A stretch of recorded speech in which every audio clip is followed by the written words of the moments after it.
یہ بات ہے کربلا شریف حضرت امام حسین اور امام حسن کی ولادت کی۔ امام حسین کی ولادت 3 شعبان 4 ہجری کو مدینے میں ہوئی۔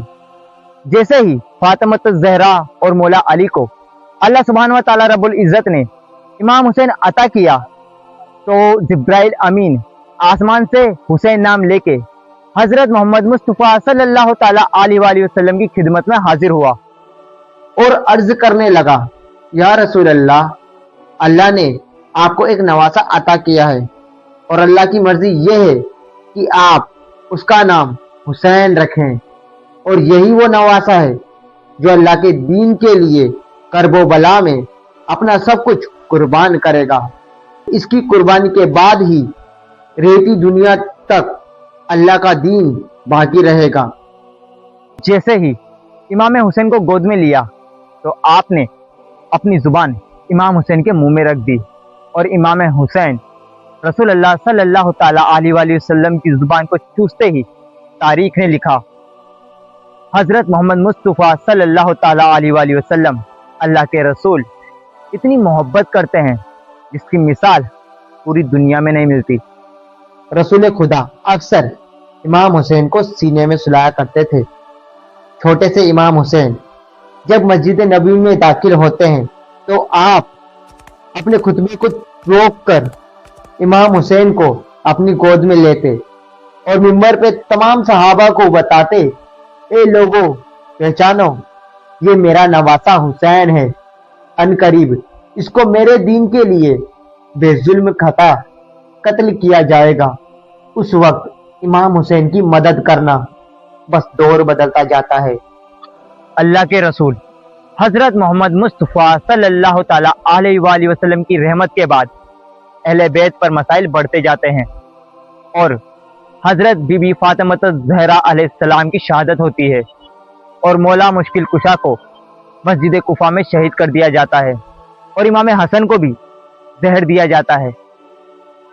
رجب سن 60 ہجری کو یزید پوری دنیا کے سامنے اللہ کے دین مذہب اسلام کا انکار کرتا ہے۔ وہ قرآن کی توہین کرتا ہے اور یہ کہتا ہے، میں محمد بن عبداللہ کے دین کو نہیں مانتا، اور اس وقت وہ دنیا کا سب سے بڑا بادشاہ ہوتا ہے۔